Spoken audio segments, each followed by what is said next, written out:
Yun mga katropa, ito po yung ating Ronda Star, no? Rusi, Motor Star, Honda na mga pyesa na pinagsama-sama natin ay binuo natin ng isang motor na ito yan, no? So halo-halong pyesa po yan dyan ng mga tira-tira po ng customer. At yung chassis na po ito ay sa XRM 110 po ito na Honda. Ayan, so mga nabili natin sa junk yung iba.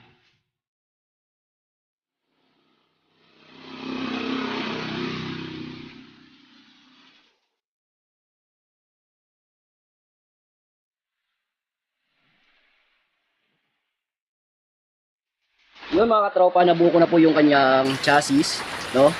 Mula sa mga naipon kong mga kalakal dyan sa loob, ayan, mga tinatambak kong kalakal dyan sa gilid, mga pyesa-pyesa dyan na pwede pang magamit, ayun gaya nyan, mga lumang shock.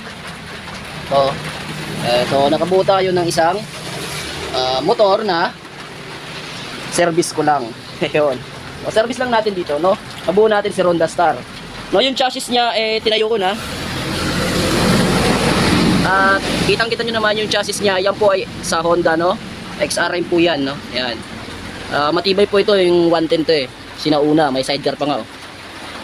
Yan. Tapos itong swing arm sa Motor Star to. Tapos yung telescopic sa harap ay sa Motor Star. Yan. Motor Star XRM, yung manibela na may natirang pintura yung customer dati. Tinabi ko at pininturahan ko yan. Yan. So lahat ng mga nakakabit dito ay puro tira-tira lang at hindi ko pa napipinturahan. No, bubuuhin ko muna sila lahat. Ayan. So hindi ko na po dinitalyo yung isa-isa kung paano ko po nabuo yung kanyang chassis. Pero ito ay nakapix na po itong makina na ito. Ayan, oh. Ayan. So saka ko na iintindihin yung pagpapaganda sa kanya, yung kanyang pintura. Ngayon ay papatakbuhin muna natin siya, no? Ayan. Tapos yung kanyang makina, kung nakikita nyo, wala pa siyang karburador kasi tatanggalin ko pa to.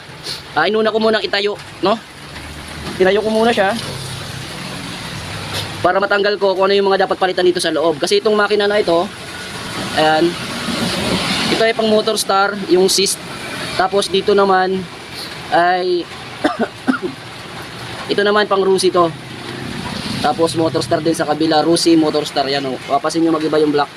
Yan yung mga naiwan ng mga customer, mga nabili natin sa scrap na mga parts at binuo natin dyan. So okay na po yung transmission na ito at saka yung clutch side na ito. Yan, so kung mapapansin nyo, no, wala po siyang cover dito, no. Pero meron po ako dyan, nakahanda na po dyan, no, na ilalagay. Syempre, mga naipon lang din natin mula sa mga tira-tira ng ating customer.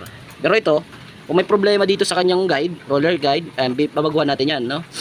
Kasi hindi naman pwede na luma lang ikakabit natin dyan kasi makina yan, eh. Okay? So kung ano yung mga problem sa loob na dapat palitan, kasi gagawin natin service to rito, papalitan natin, no? Okay? Pero yung sa labas ng chassis, alam naman natin kung pwede pa yung isang parts o hindi na. Kaya yung mga pwede pa na ginamit ko dito, gaya itong kadena, napag-iwanan lang to ng customer. At nakita ko mukhang matibay pa naman. Ayan, oh. Solid pa naman siya. Kaya ginamit natin. Itong kadena to pang sa KLX to. Nakakabit to sa KLX 150. Tinabi ko kasi maganda pa yung kadena niya. Ayan. Ito sa TMX. TMX yung shock na to. Pero ito yung mga nabibili lang shock na na TEG 250. Ayun. Yun doon. Okay pa to. Mga gulong din natin.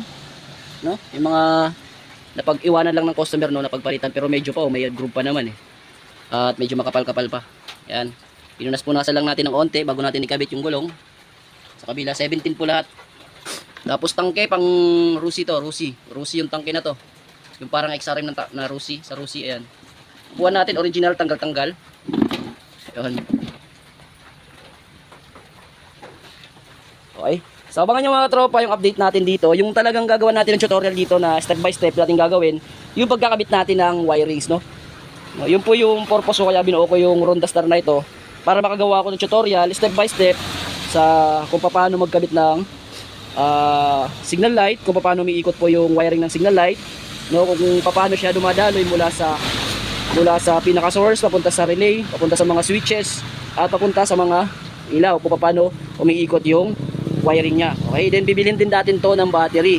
No, lalagyan natin yan ng battery kasi nga magkakabit po tayo ng wiring connection, no? Okay? Mag-install po tayo ng mga accessories diyan. Kahit skeleton lang yan, kakabitan po natin yan ng mga accessories gaya ng signal light at horn. Then gagawa din tayo ng wiring connection ng horn. Mula sa source papunta sa switch at papunta po sa horn. Okay? Then gagawa tayo ng wiring connection kung paano ini-install po yung kanyang headlight, no? Mula sa headlight papunta sa likuran, sa park light, no, at sa kanyang stoplight. Gagawin din natin yan ng video tutorial. So more on wirings yung gagawin natin sa motor na ito. At syempre bago tayo mag-proceed doon, yung unang gagawin natin dito na pag-wiring, kung paano mag-install ng stator, no, yung wire ng stator, kung paano i-connect sa ating CDI at kung paano i-connect ito sa ating regulator. Yun yung unang gagawin nating video rito, okay? So ito ay gear indicator po ito. Pag naka primera, segunda, tercera, kwarta, ayan, ito po yun. Hindi ko lang po pinutol kasi lalagyan po natin yan ng connection, no? Hanap po tayo ng dashboard. Ayan, kukumpletuhin natin dito sa harap, no? Or kahit hindi man natin ito makumpleto rito, kung anong meron tayo dito na may kakabit, importante may ipaliwanag ko kung paano dumadaloy po yung wiring connection na gagawin natin sa mga susunod na video. Okay? Okay, so abangan nyo mga tropa at gagawa natin yan ng mga wiring tutorial. Okay? So hanggang dito lang muna yung update natin para sa ating Ronda Star. Okay? Ronda Star. Ronda Star. Bakit Ronda Star nga pala? May nagtanong sa akin. Ronda kasi Rusi, Honda, Motorstar, Ronda Star. Ayun. So inuulit ko, disclaimer lang po, itong motor na ito ay dito lang po. Pagbibili tayo ng kung ano sa loob, dito sa loob, ayan, so dito lang po sa mga parts sa amin kasi alam nyo naman na yan po ay remix na mga pyesa-pyesa po, okay? Pero yung engine yan, no, tropa, yung engine number niyan ay sa Rusi po, sa Rusi. Ayan, at nabili lang po natin yan sa scrap, inuulit ko, sa scrap lang po natin yan nabili. Kinumbine ko lang po yung mga pyesa niyan, okay? Yung sa atin lang yan dyan ay yung chassis, no? Itong chassis na yan ay si Lolo XRM ko yan dati. Ayan. So yan po yung may papel tayo, no? Si XRM. Yung chassis natin ay may rehistro po yan kahit papano. Okay? So hanggang dito lang muna yung video natin. Ulit ko, disclaimer po, dito lang po yung gamit natin sa ating Ronda Star. Okay? Project bike ko lang. Okay? Dito lang yan, service ko lang. Okay? So hanggang dito lang muna yung video natin. So abangan nyo sa ating susunod na upload yung mga gagawin natin dyang wiring connection, no? At yung gagawin nating pag-install ng wiring connection nga. Okay, good. So dito lang muna tayo. Peace out.